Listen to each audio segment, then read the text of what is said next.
चीजें देखने को मिल रही थी और जो फैसला आज लिया गया है उससे इन तमाम बातों पर अब एक तरह से पूर्ण विराम सरकार ने लगा दिया है। आगे बढ़ते और बात करते हैं 2024 की एक और बिसात की, उत्तर बनाम दक्षिण की बिसात।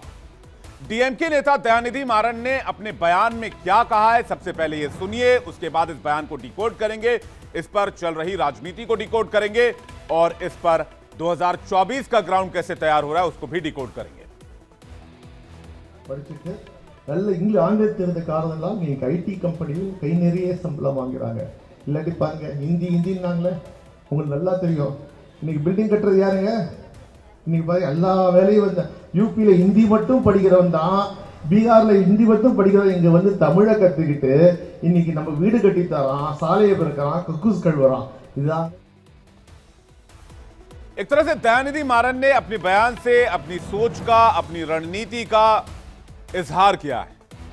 उत्तर में, दक्षिण में उत्तर भारतीयों का अपमान करो और वोट हासिल करो, श्रमिकों का अपमान, सफाई कर्मियों का अपमान, हिंदी भाषियों का अपमान, यूपी बिहार के लोगों का अपमान, यह 4 सूत्रीय एजेंडा डीएमके के नेता ने सोची समझी रणनीति के तहत दिया है।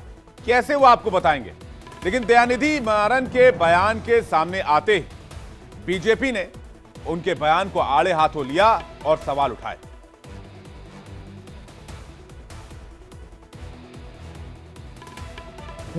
நல்ல ஆங்கிலம் தெரிந்த காரணம்லாம் நீங்க ஐடி கம்பெனியில் கை நிறைய சம்பளம் வாங்குறாங்க.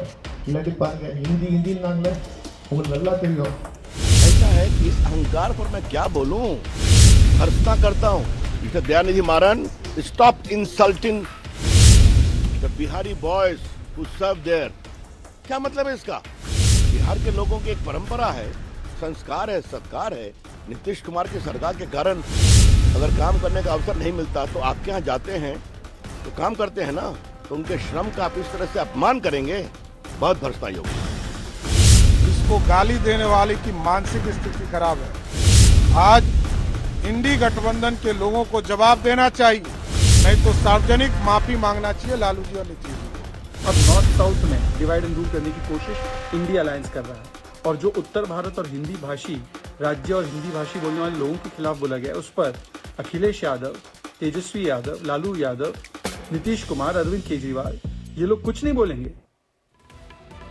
तो सबसे पहले कौन है दयानिधि मारन, ये बता देते हैं आपको, उसके बाद बाकी की डिटेल।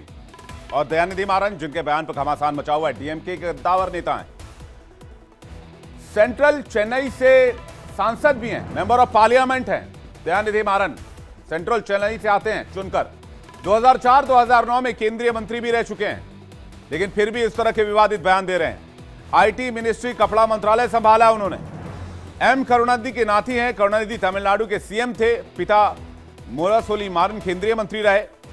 और आपको बता दें कि ये कोई पहली बार नहीं है जब डीएमके के किसी नेता ने हिंदी भाषी राज्यों में यह बयान दिया है, हिंदी भाषी राज्यों को लेकर।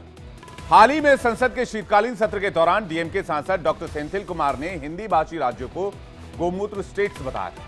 डॉक्टर सेंथिल कुमार ने 5 दिसंबर को लोकसभा में कहा था कि बीजेपी की ताकत केवल हिंदी बेल्ट के उन राज्यों को जीतने में है जिन्हें हम आमतौर पर गोमूत्र राज्य कहते हैं। बीजेपी के दक्षिण के राज्यों में घुसने की हिम्मत नहीं है, इसलिए उसे आज तक दक्षिण के राज्यों में एंट्री भी नहीं मिली। तमिलनाडु में डीएमके की सरकार है और सीएम एम.के. स्टालिन ने 5 अगस्त 2023 को ट्वीट कर तमिलनाडु हिंदी नहीं स्वीकार करेगा, हम हिंदी के गुलाम नहीं बनेंगे, यह ट्वीट किया था। एम.के. स्टालिन के ट्वीट को आप खुद ही देख लीजिए। हर चुनाव के पास आते ही दक्षिण भारत के साथ साथ पश्चिम भारत से सभी हिंदी भाषी और यूपी के, बिहार के लोगों के खिलाफ विरोध शुरू कर दिया जाता है। देश में हिंदी सबसे ज्यादा बोली जाने वाली भाषा है, 52 करोड़ से ज्यादा लोग हिंदी बोलते हैं। हिंदी भाषी लोगों की जनसंख्या 46% से ज्यादा है। 58 साल पुरानी हिंदी विरोध की राजनीति है अगर हम इसके इतिहास में जाएं, लेकिन हिंदी सर्वसमावेशी है, लोकप्रिय है, लेकिन राजनीति के केंद्र में भी रहती है। दरअसल 58 साल पहले यह राजनीति शुरू हुई थी। डीएमके ने हिंदी विरोध से 1965 में सत्ता पाली थी और तब से डीएमके को लगा कि इससे बेहतर टूल नहीं हो सकता है और आज भी 50 साल के बाद इसी राजनीति पर डीएमके बैठी हुई है और डीएमके को लगता है कि 2024 में भी इसका फायदा होगा। लेकिन आपको याद होगा, मैं डीएमके के नेता को भी कहना चाहता हूं कि 3 राज्यों के चुनाव में जातिगत समीकरण, जातिगत जनगणना, इन तमाम मुद्दों को जनता ने उखाड़ फेंका, विकास को वोट दिया। तेलंगाना का रिजल्ट भी यही कहता है। तेलंगाना में एंटी इनकम्बेंसी की वजह से वहां की सरकार को लोगों ने हटा दिया, कांग्रेस की सरकार लेकर आए। तो डीएमके के नेता को इस बात को समझना चाहिए कि इस तरह की राजनीति से लोग ऊपर उठ चुके हैं। अब सवाल विरोध का नहीं है, बल्कि मुद्दा यह है कि डीएमके इंडिया गठबंधन का हिस्सा है और इस गठबंधन में कौन कौन सी पार्टी है, कौन कौन से नेता हैं। देखिए, बड़े नेताओं के नाम की शुरुआत करें तो उसमें अखिलेश यादव हैं, नीतीश कुमार हैं, लालू यादव हैं और भी तमाम बड़े नेता हैं जिनकी राजनीतिक कर्मभूमि उत्तर प्रदेश और बिहार से ही है। और ये दोनों ही हिंदी भाषी राज्य हैं। ये तीनों ही नेता दयानिधि मारन के बयान से चुप हैं। इसलिए सवाल उठना लाजमी है कि क्या ये सभी नेता हिंदी भाषी लोगों के अपमान, यूपी बिहार के श्रमिकों के अपमान में दयानिधि मारन के साथ तो नहीं खड़े हैं। इस पर तेजस्वी ने बिहार से, जो डिप्टी सीएम है, उन्होंने रिएक्शन दिया है। उनका बयान सुनते हैं। बिहार और यूपी के लोगों को, जो मजदूर हैं, पूरे देश में जो है मांग उठती है, लोग डिमांड करते हैं। अगर वो ना जाए तो उनकी ज़िंदगी जो है ठप हो जाएगी। लेकिन उनका कहना, अगर बिहार और यूपी के लोग आके हमारे यहाँ इस तरह का काम करते हैं, ये निंदनीय है।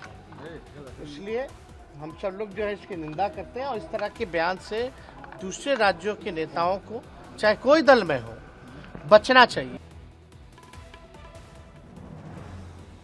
इंडी गठबंधन कांग्रेस खुद को बिग ब्रदर के तौर पर शो करती है इंडिया अलायंस में, और राहुल गांधी अभी तक अमेठी से ही सांसद चुनकर आते रहे। रायबरेली से सोनिया गांधी चुनकर आती रही। हालांकि इस बार अमेठी से राहुल गांधी हार गए तो उनको वायनाड जाना पड़ा था। तो कांग्रेस के एक ये भी धारणा हो सकती है, अवधारणा हो सकती है। ऐसे में कांग्रेस हिंदी भाषी विवाद पर अभी कुछ बोल नहीं रही।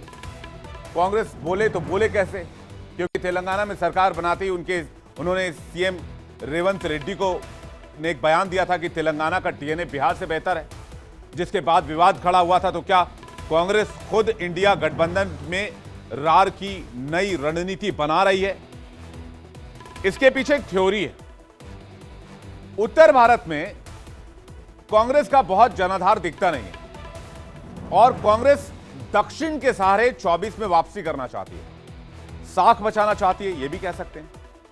गठबंधन में जो ज्यादा सीटें जीतेगा वो सिरमौर बनेगा, और ये बात कांग्रेस बार बार कह रही है। आपको मल्लिकार्जुन खड़गे को बयान में हम आपको कई बार सुनवा चुके हैं, जिसमें मल्लिकार्जुन खड़गे ने कहा कि जिसके जितने एमपी होंगे उसको उतनी भागीदारी होगी। फॉर्मूला क्लियर है। तो कांग्रेस क्या इस विभाजन को नई रणनीति के तौर पर अपना रही है, उत्तर बनाम दक्षिण, और इसलिए उत्तर और दक्षिण भारत में लकीर खींचने की कोशिश हो रही है? गठबंधन में नए विवाद कमजोरी पैदा करेंगे, ये भी एक बात शीशे की तरह साफ है।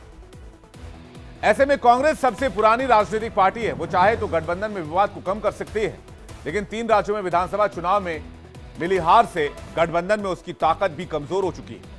2014 और 2019 में भी कांग्रेस के इतने सांसद जीत कर नहीं आए जिससे वो सबसे मजबूत दावेदार बनकर उभर सके। इसलिए 2024 में भाषाई विवाद पर कांग्रेस मौन है। इससे पहले 19 दिसंबर को इंडिया ब्लॉक की जो बैठक हुई थी, उसमें भी हिंदी विवाद पर बिहार के सीएम नीतीश कुमार भड़क गए थे, क्योंकि नीतीश के संबोधन के बाद डीएमके नेता टीआर बालू ने उसके अंग्रेजी अनुवाद की मांग कर दी थी।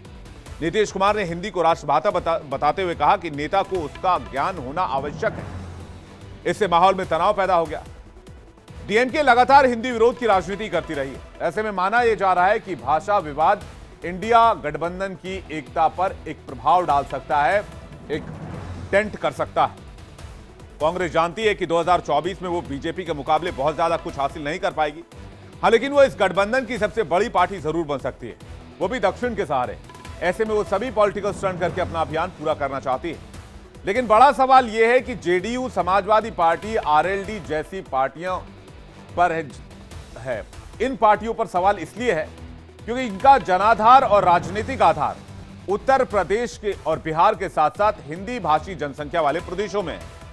वो 2024 के चुनाव में अपनी जनता को क्या जवाब देंगे, क्योंकि भारत का संविधान तो समानता का मूल अधिकार देता है। साथ ही भाषा के आधार पर भेदभाव अपराध भी है, तो इंडिया ब्लॉक में अभी भी अखिलेश, नीतीश, लालू रहेंगे या डीएमके के इस बयान के बाद इस गठबंधन से खुद को अलग करेंगे, ये देखने वाली बात होगी।